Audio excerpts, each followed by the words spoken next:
Next problem ആണ് വെഞ്ചുരിമീറ്ററിൻ്റെ problem ആണ്.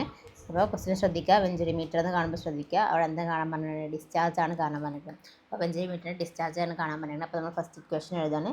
Q is equal to discharge. Q is equal to CD into A1 A2 by root of A1 square minus A2 square into root 2 into G into H. അപ്പോൾ അതാണ് equation വരുന്നത്. അപ്പോൾ നമുക്ക് question എന്തൊക്കെ values തന്നിരിക്കുന്നത് first നോക്കാം.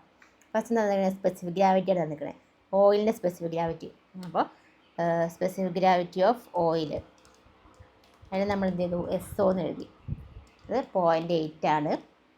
പിന്നെ നമുക്കറിയാം വെഞ്ചുരിമീറ്ററിൽ മറ്റെന്തേക്കാരം മെർക്കൂറിൻ്റെത് SH.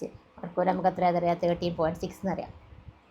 ഇനി ഇവിടെ ക്വസ്റ്റ്യൻ തന്നിരിക്കുന്നതാണ് CD തന്നിട്ടുണ്ട്, 0.98 തന്നിട്ടുണ്ട്. പിന്നെ ഇൻലെറ്റ് ഡയമീറ്ററും ത്രോട്ട് ഡയമീറ്ററും വന്നിട്ടുണ്ട്.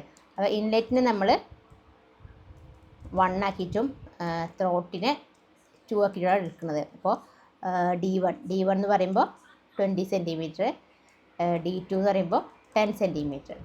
അപ്പോൾ A1 എങ്ങനെ കാരണം A1 is equal to സർക്കിളാണല്ലോ. അപ്പോൾ എന്തെങ്കിലും 5/4 ഇൻറ്റു D സ്ക്വയർ. നമ്മുടെ D1 സ്ക്വയർ വരും. 5/4 ഇൻറ്റു D1 എന്ന് പറയുമ്പോൾ എത്രയാണ്? 20 സ്ക്വയർ വരും. ഇവിടെ A2 എന്ന് പറയുമ്പോൾ എന്തെങ്കിലും 5/4 ഇൻറ്റു 10 സ്ക്വയർ വരും. അപ്പോൾ നമുക്ക് രണ്ടിന് ചെയ്യുമ്പോൾ എത്ര വാല്യൂസ് കിട്ടും? 20ൻ്റെ കിട്ടുന്ന സമയത്ത് 314.16 സെൻറ്റിമീറ്റർ സ്ക്വയർ കിട്ടും.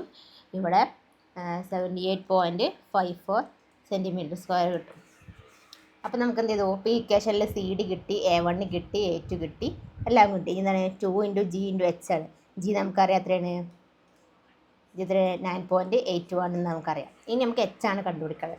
H കണ്ടുപിടിക്കാനുള്ള ഇക്വേഷൻ എന്ന് പറഞ്ഞാൽ H is equal to X into ബ്രാക്കറ്റിൽ SH divided by SO minus 1.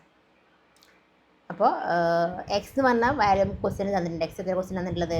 ഇതാ റീഡിങ് ഡിഫറൻഷ്യൽ പാരാമീറ്ററിൻ്റെ റീഡിങ്സ് കാണിക്കുന്ന എത്രയാണ് നോക്കുക? 25 സെൻറ്റിമീറ്റർ. അപ്പോൾ ആ റീഡിംഗ് ആണ് എക്സ്. അപ്പോൾ X ഈക്വൽ ടു 25 സെൻറ്റിമീറ്റർ. നമുക്കിപ്പോൾ എല്ലാ വാല്യൂസും അറിയാം. അപ്പോൾ അത് കൊടുത്തു വെക്കുക. 25 ഇൻറ്റു SH എത്രയാണ്? 13.6, SO 0.8 മൈനസ് 1. അപ്പോൾ അത് ചെയ്യുന്ന സമയത്ത് എത്ര കിട്ടും? 25 into 17 minus 1 equal to 400 centimetre ഇത് കിട്ടും. അപ്പോൾ നമുക്ക് ഇത്രയും കിട്ടി. ഇനി എന്ത് ചെയ്യണം? നമുക്ക് ഇക്വേഷൻസിൽ വാല്യൂ കൊടുക്കും. ഈ ഇക്വേഷനിൽ എന്ത് ചെയ്യണം? വാല്യൂ കൊടുക്കണം. അപ്പോൾ എന്ത് ചെയ്യുക? നമുക്ക് ഈ ഒരു ഇക്വേഷനിൽ വാല്യൂ കൊടുത്തു നോക്കാം.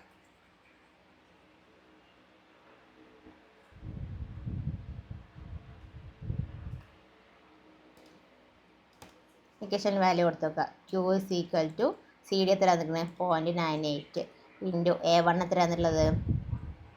അല്ലെ നമുക്ക് മൊത്തത്തിൽ ക്ലിയർ ചെയ്തിട്ട് നോക്കാം. അപ്പോൾ Q is equal to CD എത്ര നമുക്ക് കിട്ടിയുള്ളത്? ക്വസ്റ്റ്യൻ തന്നിട്ടുണ്ടോ? എത്രയായിരുന്നു? 0.98 ഇൻറ്റു A1 എത്രയായിരുന്നു? 314.16 into 78.54 A2 divided by root of ഇതിന് റൂട്ട് എടുക്കുക. എത്രയാണ്? 314.16 സ്ക്വയർ മൈനസ് 78.54 സ്ക്വയർ. അതിൻ്റെ സ്ക്വയർ എടുക്കുക, അതിന് ശേഷം റൂട്ട് എടുക്കുക, ഇൻറ്റു റൂട്ട് ഓഫ് എന്തെങ്കിലും 2GH എന്നാണ്. അപ്പോൾ 2G ആയ 9.81 G ഇൻറ്റു H നമുക്ക് ലാസ്റ്റ് എത്ര കിട്ടി? 400 കിട്ടി.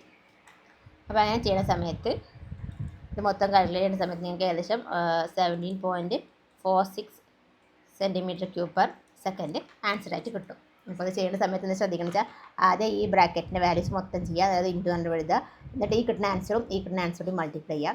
താഴെ ചെയ്യേണ്ടത് ഇതിൻ്റെ സ്ക്വയർ കണ്ടുപിടിക്കുക, ഇതിൻ്റെ സ്ക്വയർ കണ്ടുപിടിക്കുക. അത് രണ്ടും കൂടി മൈനസ് ചെയ്യുക. മൈനസ് ചെയ്തതിന് ശേഷം അതിൻ്റെ റൂട്ട് കണ്ടുപിടിക്കാം. അപ്പോൾ ഇവിടുത്തെ വാല്യൂ കിട്ടും. അങ്ങനെ 3 വാല്യൂസും വെച്ചിട്ട് ചെയ്യുക. അപ്പോൾ നിങ്ങൾക്ക് ഈ ആൻസർ കിട്ടും. അപ്പോൾ ശ്രദ്ധിക്കുക, വെഞ്ചുരിമീറ്റർ ആണ് ശ്രദ്ധിക്കുക. വെഞ്ചുരിമീറ്റർ ആകുമ്പോൾ ഡിസ്ചാർജ് ആൻഡ് ഇക്വേഷനെ ശ്രദ്ധിക്കുക ചെയ്യാം കേട്ടോ.